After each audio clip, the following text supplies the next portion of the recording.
students. So in previous discuss completed transaction management, first chapter in the fourth unit.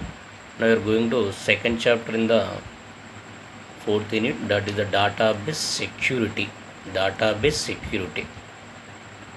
So generally here we will discuss the only important concepts here. Database security. Actually, what do you mean by security? The security is a mechanism that protects the database. So డేటాబేస్ని protect చేయడాన్ని మనం security అంటాం. So that may be intentional and accidental threats. Some threats నుంచి అది కావాలని కావచ్చు, యాక్సిడెంటల్గా కావచ్చు, జరిగేటటువంటి థ్రెట్స్ నుంచి డేటాబేస్ని ప్రొటెక్ట్ చేయడం అనేది సెక్యూరిటీ అంటాం. సో జనరల్గా database security contains some policies and mechanisms to protect the data and ensure that it is not accessed, altered or deleted without proper authorization.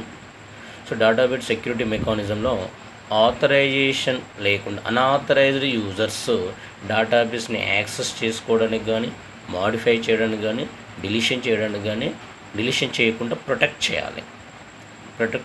చేయాల్సి ఉంటుంది. అందుకనే database security method mainly focus on preventing the unauthorized users accessing the database. Unauthorized users డేటాబేస్ని access చేసుకోకుండా preventing చేయాల్సి ఉంటుంది. So జనరల్గా database security mechanism అనేది పర్ఫెక్ట్గా లేకపోతే ఏమవుతుంది? The first thing is that if there is no database security is not properly working. So the database security is mechanism is not working properly, automatically the following situations may be occur. So that's why database security in relation to the following situations. So the first one, theft and fraud. So database security mechanism perfect లేకుంటే so theft అనేది జరుగుతుంది. అంటే database అనేది loss కావబడుతుంది. So ఆటోమేటిక్గా డేటాబేస్లో frauds కూడా జరుగుతాయి. So ఎప్పుడైతే ఫ్రాడ్ జరుగుతుందో ఆటోమేటికల్గా దాని ఎంటైర్ ఆర్గనైజేషన్ మీద ఎఫెక్ట్ అనేది ఉంటుంది. ఎందుకంటే సో డేటా ఫర్ ఎగ్జాంపుల్ మన బ్యాంక్ అకౌంట్స్ ఉన్నాయి. సో మన బ్యాంక్ అకౌంట్స్లో సమ్ బ్యాలెన్స్లు చేంజ్ అయినాయి. ఎస్బీఐ అకౌంట్లో ఫర్ ఎగ్జాంపుల్ చెప్తున్నాను, ఎస్బీఐ అకౌంట్లో మనకు అందరికి అకౌంట్స్ ఉన్నాయి, బ్యాలెన్స్ కాలం చేంజ్ అయిపోయింది. ఆటోమేటిక్గా అయితే మన అమౌంట్ తగ్గినాయి అనుకోండి, ఆ బ్యాంక్ మీద మనకు నమ్మకం ఉంటుందా? ఉండదు. అంటే అందుకనే ఆ బ్యాంక్ మీద మొత్తం కూడా బ్యాంక్ యొక్క టోటల్ ఎంటైర్ ఆర్గనైజేషన్ అనేది దెబ్బతీస్తుంది. That is effect the total entire organisation. Loss of confidentiality. So ఆటోమేటిక్గా ఏమవుతుందంటే ఎప్పుడైతే కంపెనీ యొక్క డేటా లాస్ అవుతుందో యూజర్స్కి ఆ కంపెనీ మీద ఉన్నటువంటి కాన్ఫిడెన్షియాలిటీ కూడా లాస్ అవుతుంది. Confidentiality refers to the need to maintain the secrecy over data that is critical to the organisation. ఇక్కడ కాన్ఫిడెన్స్ అంటే ఆర్గనైజేషన్కి అవసరమైనటువంటి డేటా, క్రిటికల్ డేటా అయితే దానికి సీక్రెస్ మెయింటైన్ చేయాలి. ఆ సీక్రెస్ అనేది కూడా లాస్ అవుతుంది. Loss of privacy refers to the need to protect data about individuals. అంటే ఒకరి డేటా ఇంకొకరు యాక్సెస్ చేసుకోకుండా ప్రైవసీ మెయింటైన్ చేయడం. కాన్ఫిడెన్షియాలిటీ డేటా అంటే ఏంటంటే సీక్రెట్ డేటాని ఎవరు చూడకుండా చూడడం, దట్ ఈస్ కాన్ఫిడెన్షియాలిటీ. ప్రైవసీ అంటే ఏంటంటే ఇక్కడ ఒకరి డేటా ఇంకొకరు చూడొద్దు, నా డేటా నేనే చూడాలి, దట్ ఈస్ ద ప్రైవసీ. ఆ ప్రైవసీ లాస్ కాకూడదు. Next loss of integrity. So అంటే డేటా అక్యురసీ అనేది లాస్ కాకూడదు, డేటా కన్సిస్టెన్సీ అనేది లాస్ కాకూడదు.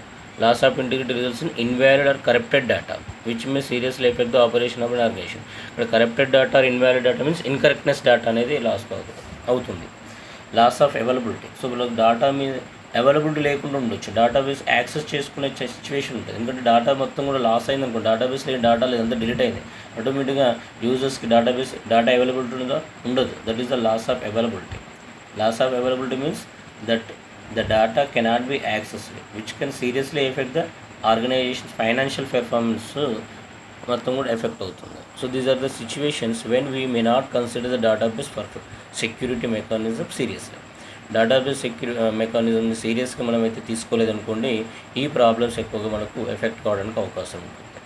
సో జనరల్గా థ్రెట్ అంటే ఏంది? ఇక్కడ ఎలాంటి థ్రెట్ అంటే అనుకుంటే మనం అన్ఆథరైజ్డ్ యూజర్స్ని డేటాబేస్ని యాక్సెస్ చేసుకొని డ్యామేజ్ చేసామనుకోండి, that is called as a threat. The threat refers to any situation that may damage the system or database సిస్టమ్ని డ్యామేజ్ చేయడానికి మనం ఇక్కడ థ్రెట్ అంటాం. It can be intentional or accidental.